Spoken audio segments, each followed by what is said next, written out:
ke sana untuk menemuinya. Tidak mungkin. Di belakang pintu besi ini adalah daerah terlarang, kita tidak bisa mendekatinya. Jadi mintanya keluar sini. Ini bahkan lebih tidak mungkin, aku tidak memiliki otoritas yang begitu besar. Direktur Dian, mungkin harusnya bisa nih. Siuka tidak menyangka berita Zijiao begitu cepat. Di area penjara ini, jika tidak memiliki dukungan, tidak bisa menjadi bos. Tetapi untuk bertemu Wu Rongyi, ada harga besar yang harus dibayar. Kamu harus menghabiskan banyak uang nih. Lihat akunmu, mungkin uangnya sudah ada di sana sih. Saat Siuka ambil HP-nya, kebetulan lagi ada uang yang telah ditransfer. Pada saat ini, Siuka semakin skeptis tentang identitas Zijiao. Siuka dengan cepat ambil uang itu biar kepala sipir juga temukan jumlah uang kali ini dibandingkan dengan yang dulunya lagi lebih banyak. Jadi lagi kira Siuka memiliki sesuatu untuk ditanyakan kepadanya, Siuka langsung bilang ingin sipir mengeluarkan pesan. Mengatakan bahwa bosnya ingin pergi ke penjara untuk memeriksa narapidana, sehingga Wu Rongyi bisa keluar dari penjara khusus. Keesokan harinya, Siuka dan dua penjaga penjara datang untuk mencari Wu Rongyi. Wu Rongyi saat ini lagi sedang tertidur karena baca majalah. Setelah dibangunkan oleh Siuka, dia bangun dengan segelas bir untuk berkumur, tidak peduli bagaimana dia terlihat seperti di penjara. Tapi ketika Siuka ketemu Wu Rongyi, lagi langsung terlihat seperti orang rendahan di ujung kepalanya, tidak lagi terlihat seperti bos di penjara seperti sebelumnya. Apanya? Seperti ini, atasan tampaknya telah mendengar beberapa rumor, mengatakan kamu di sini untuk menikmati pencerahan khusus. Direktur Dian bilang, besok akan membawa orang ke area penjara ini untuk diperiksa. Jadi bagaimana sih, mau aku pindah keluar LAN?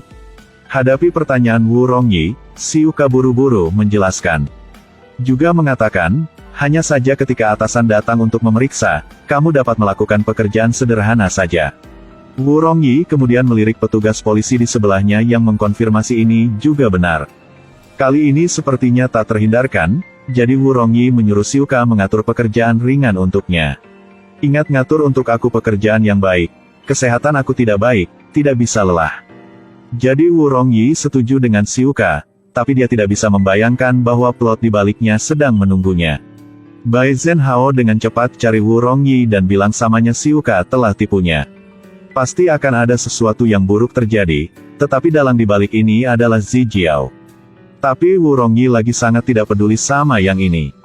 Jika umpannya tidak cukup menarik, bagaimana bisa menangkap ikan? Lao Bei, kekuatan kaki yang baik. Hadapi Wu Rongyi yang sedang tertawa, Bai Zhenhao dengan marah berbalik dan pergi.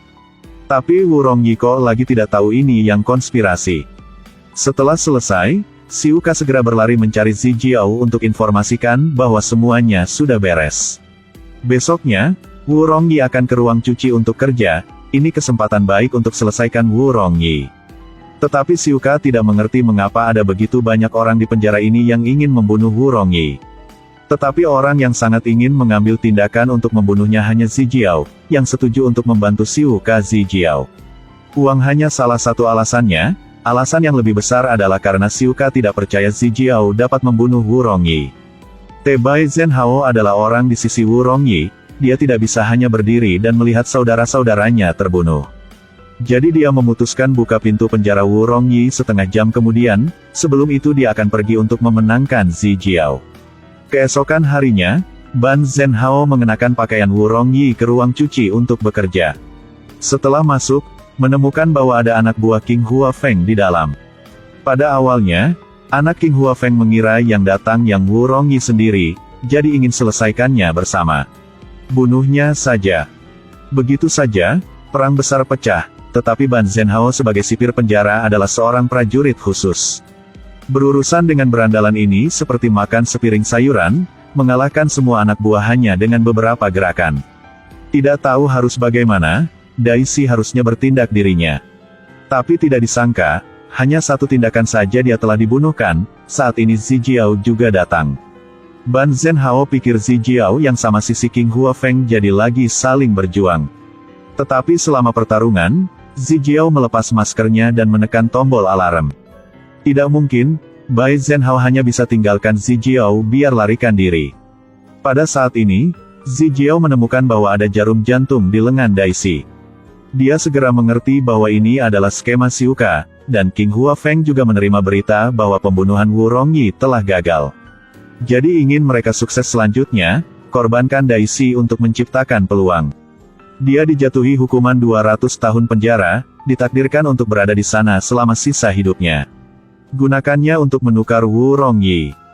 Di sisi lain, staf medis datang untuk ngecek narapidana yang terluka kali ini. Zhu Jiao dengan tepat waktu ketemu dokter yang cantik.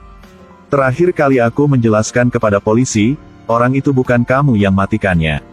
Mengapa kamu harus masuk penjara, tetapi lagi ke tempat seperti ini? Zhu Jiao juga tidak banyak menjelaskan, hanya minta dokter dengan cepat membalut lukanya. Gadis ini juga dengan tepat setuju. Di kotak obatnya, ada adrenaliniga. Ketika mendengar bahwa Daisy terbunuh di penjara, anak buahnya mengira itu Sisi Kesing yang lakukannya. Jadi bergegas masuk, ingin melawan mereka. Polisi juga dikepung penjahat, saat semua